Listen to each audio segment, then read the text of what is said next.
اگر آپ ادبی دنیا کے کاموں کو پسند کرتے ہیں اور ہماری مدد کرنا چاہتے ہیں تو نیچے دی ہوئی اکاؤنٹ ڈیٹیلز کے ذریعے کر سکتے ہیں۔ اینٹن چیخف کی کہانی مصنوعی چہرہ۔ ایکس سوشل کلب میں امدادی کاموں کے لیے فینسی ڈریس، رقص یا جیسا کہ اونچے گھرانوں کی نوجوان خواتین اسے کہنا پسند کرتی تھیں، بال ڈانس ہو رہا تھا۔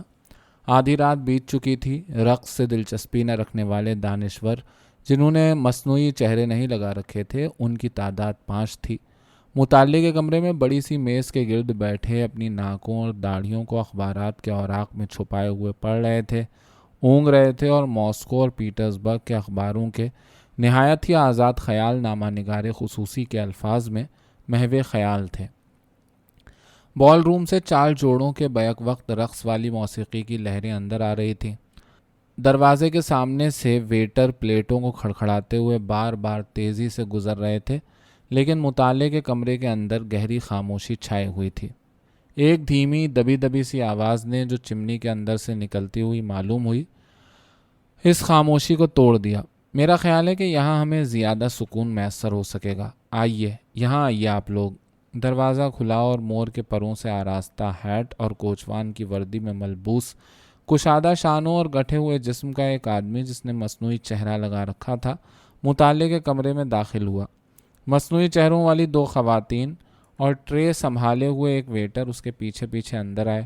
ٹرے پر ایک چھوٹی لیکن کافی کشادہ بوتل تیز شراب کی، 3 بوتلیں سرخ ہلکی شراب کی اور کئی گلاس رکھے ہوئے تھے۔ ہاں، یہاں ذرا ٹھنڈک رہے گی، آدمی نے کہا۔ سنو، ٹرے کو میز پر رکھ دو۔ مادموزیل، آپ لوگ بیٹھیے نا، اور آپ حضرات جگہ خالی کیجیے، مخل ہو رہے ہیں۔ وہ کچھ لڑکھڑایا اور ہاتھ مار کے میز پر سے کئی رسالے نیچے گرا دیے۔ یہاں پر رکھ دو، اور آپ مطالعے کے شائقین صاحبان یہاں سے چلتے پھرتے نظر آئیے۔ یہ اخبار بینی اور سیاست لڑانے کا وقت تھوڑی ہے۔ پھینکیے بھی انہیں، ذرا پرسکون رویہ اختیار کیجیے نا۔ دانشوروں میں سے ایک نے اپنی اینک کے ذریعے مصنوعی چہرے والے آدمی کا جائزہ لیتے ہوئے کہا، یہ مطالعے کا کمرہ ہے، بار نہیں، یہ مے نوشی کی جگہ نہیں ہے۔ کیوں نہیں ہے؟ کیا یہ میز مضبوط نہیں ہے، یا یہ کہ ہمارے اوپر چھت پھٹ پڑے گی؟ عجیب بات ہے۔ بہرحال میرے پاس بحث کرنے کا وقت نہیں، اخبارات رکھ دیجیے، جی بھر کے پڑھ چکے ہیں، اور آپ لوگوں کو اتنے ہی پر قناعت کرنی ہوگی۔ ویسے بھی آپ صاحبان کی قابلیت کی کوئی تھا نہیں، زیادہ پڑھ کر آنکھیں بھی چوپٹ کر لیجیے گا، اور سب سے اہم بات یہ ہے کہ میں اسے برداشت نہیں کر سکتا۔ یہ ہے سارا قصہ۔ ویٹر نے ٹرے میز پر رکھ دی اور بازو پر نیپکن ڈالے ہوئے دروازے کے پاس کھڑا ہو گیا۔ نوجوان خواتین فوراً سرخ شراب پر ٹوٹ پڑیں۔ سوچنے کی بات ہے، ایسے بھی قابل لوگ پائے جاتے ہیں جو اخبارات کو اس قسم کی شرابوں پر ترجیح دیتے ہیں۔ مور کے پروں والے آدمی نے اپنے لیے گلاس میں تیز شراب انڈیلتے ہوئے کہا، مجھے یقین ہے معزز حضرات کہ آپ کو اخباروں سے یہ جو عشق ہے نا، تو اس کا سبب یہ ہے کہ میں نوشی کے لیے آپ کی جیب میں پیسے ہی نہیں۔ ٹھیک کہہ رہا ہوں نا؟ ہاں ہاں، ذرا ان لوگوں کو مطالعہ کرتے تو دیکھیے، اور آپ کے ان اخباروں میں بھلا لکھا کیا ہے؟ ارے او اینک والے، میں تمہیں سے مخاطب ہوں، ہمیں بھی کچھ بتاؤ نا۔ اب ختم بھی کرو یہ سلسلہ، یہ جھوٹ موٹ کی شان کسی اور کو دکھانا۔ لو، اس سے تو بہتر ہے کہ جام اٹھاؤ۔ یہ کہہ کر مور کے پر والے نے اینک والے دانشور کے ہاتھوں سے اخبار چھین لیا۔ آخر اس ذکر کے چہرے پر سرخی اور پھر زردی چھا گئی، اور پھر اس نے سخت حیرت سے دوسرے دانشوروں کی طرف دیکھا جو جواباً اس کی طرف دیکھنے لگے۔ آپ آپے سے باہر ہوئے جا رہے ہیں جناب والا، وہ چیخ اٹھا۔ آپ مطالعے کے کمرے کو گھٹیا شراب خانے میں تبدیل کیے دے رہے ہیں۔ آپ ہلڑ ہنگامے کو، لوگوں کے ہاتھوں سے اخبارات چھین لینے کو شائستہ حرکت تصور کر رہے ہیں۔ میں اسے برداشت نہیں کر سکتا۔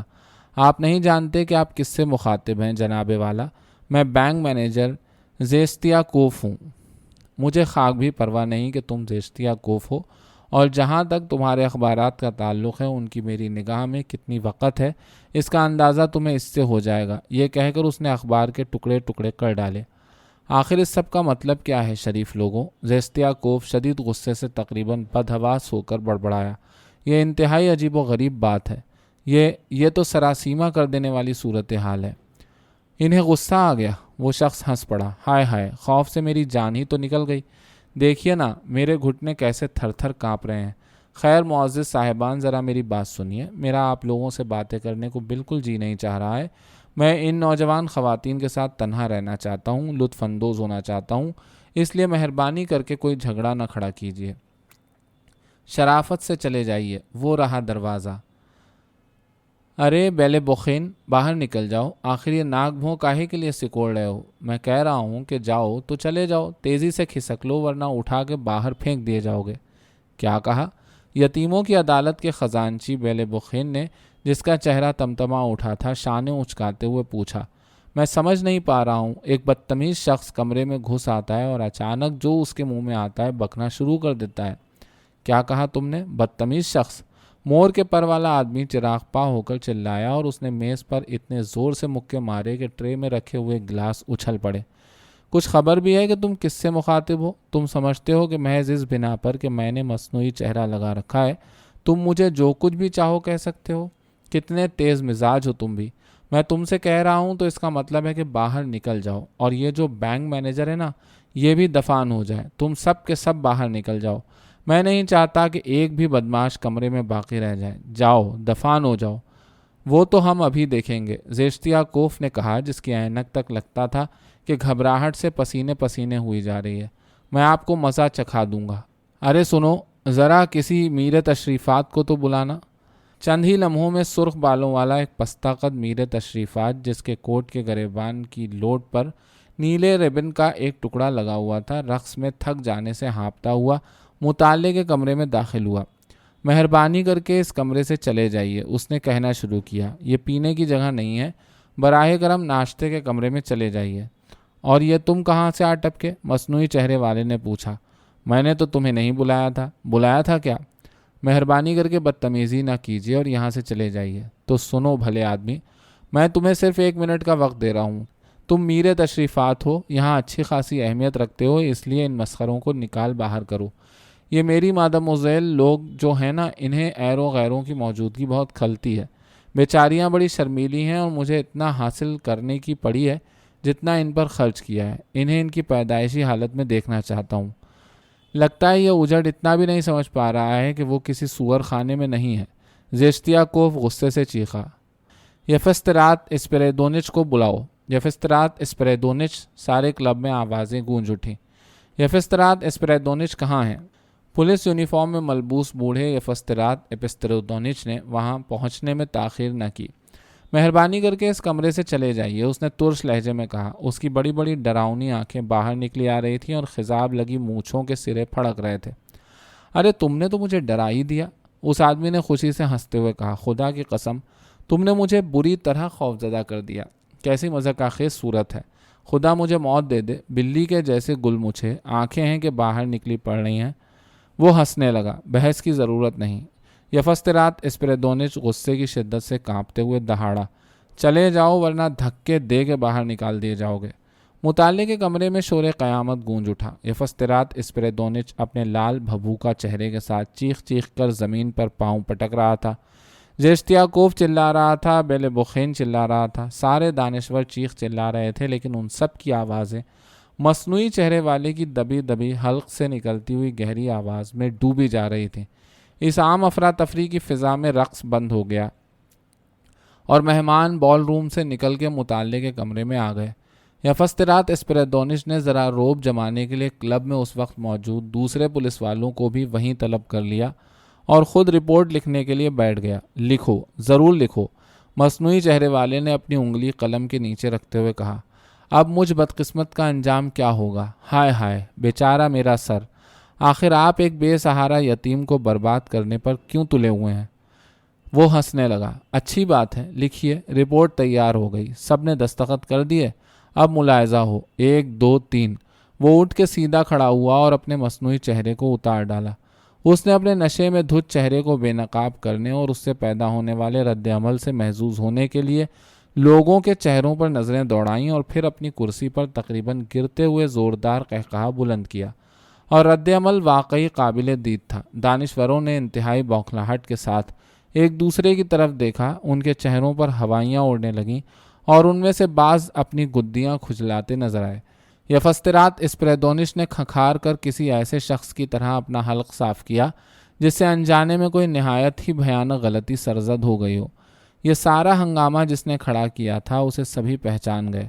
وہ تھا خاندانی رئیس اور مقامی لکھپتی صنعتکار پیاتی گوروف، جو اپنے جھگڑالو پن، انسانی ہمدردی اور جیسا کہ مقامی اخبارات آئے دن ڈھنڈورا پیٹتے رہتے تھے، تعلیم کے لیے اپنے احترام کی بنا پر شہرت رکھتا تھا۔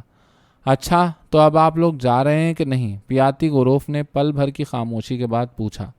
دانشور منہ سے ایک لفظ بھی نکالے بغیر پنجوں کے بل چلتے ہوئے مطالعے کے کمرے سے نکل گئے اور پیاتی گوروف نے دروازہ اندر سے مقفل کر لیا۔ تجھے معلوم تھا کہ یہ پیاتی گوروف ہے؟ کچھ دیر کے بعد یفسترات اسپریدونش نے مطالعے کے کمرے میں شراب لے جانے والے ویٹر کا شانہ پکڑ کر اسے جھنجھوڑتے ہوئے دبی دبی ترش آواز میں کہا، تو نے کچھ بتایا کیوں نہیں تھا؟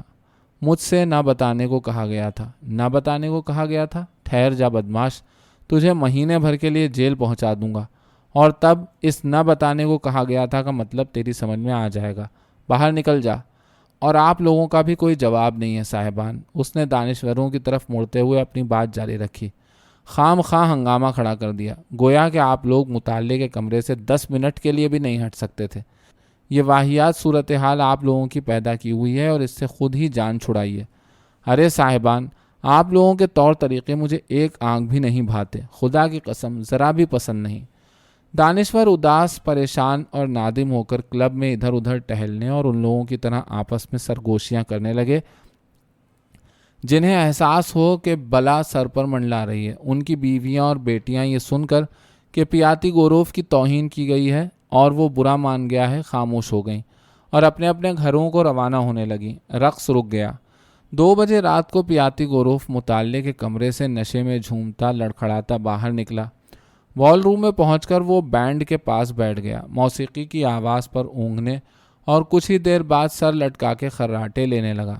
بند کیجئے، بند کیجئے، مجلسی آداب کے سب نگران موسیقاروں کی طرف ہاتھ لہراتے ہوئے بول پڑے۔ خاموش۔ یگور نیلچ کی آنکھ لگ گئی ہے۔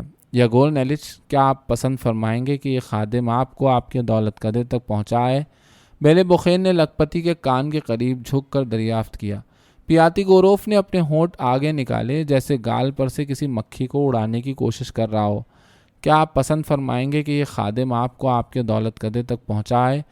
بیلے بخین نے ایک بار پھر پوچھا، یا میں لوگوں سے آپ کی بگھی لانے کے لیے کہہ دوں؟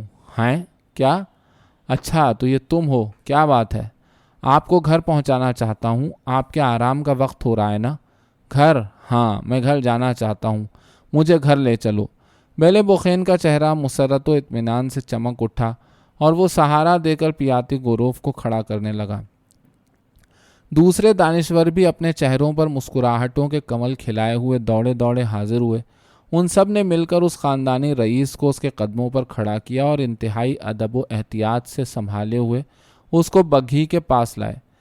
صرف کوئی آرٹسٹ، کوئی بہت ہی باصلاحیت شخص ہی محفل کو اس طرح چکمہ دے سکتا تھا۔ زیشتیاکوف نے لکھپتی کو بگھی پر سوار کرتے ہوئے بڑے خوش و خرم لہجے میں کہا، میری حیرت کا عالم نہ پوچھئے یگور نیلچ، مجھ سے تو اب تک ہنسی ضبط نہیں ہو رہی ہے، اور ہم سب کے سب کتنا بھڑک اٹھے، بات کا کیسا کیسا بتنگڑ بنایا۔ یقین مانیے میں تو کبھی تھیٹر میں بھی یوں جی کھول کر نہیں ہنسا تھا۔ کتنی گہرائی اور وسعت تھی آپ کے مذاق میں۔ یہ ناقابل فراموش شام مجھے زندگی بھر یاد رہے گی۔ پیاتی گوروف کو رخصت کرنے کے بعد دانشوروں نے اطمینان کی سانس لی اور حشاش بشاش ہو گئے۔ ارے جناب، انہوں نے چلتے چلتے مجھ سے مسافہ تک کیا۔ زیشتیاکوف نے بڑے فخر و انبساط سے ڈینگ ماری۔ اس کا مطلب ہے کہ سب کچھ ٹھیک ہے، وہ ناراض نہیں ہے۔ ہمیں امید تو یہی کرنی چاہیے۔ یفسترات اسپریدونش نے ٹھنڈی سانس بھری۔ وہ تو بدماش اور گھٹیا آدمی ہے، پر کیا کیا جائے کہ ہمارا محسن ہے، اس سے تو چوکنا رہنے کی ضرورت ہے۔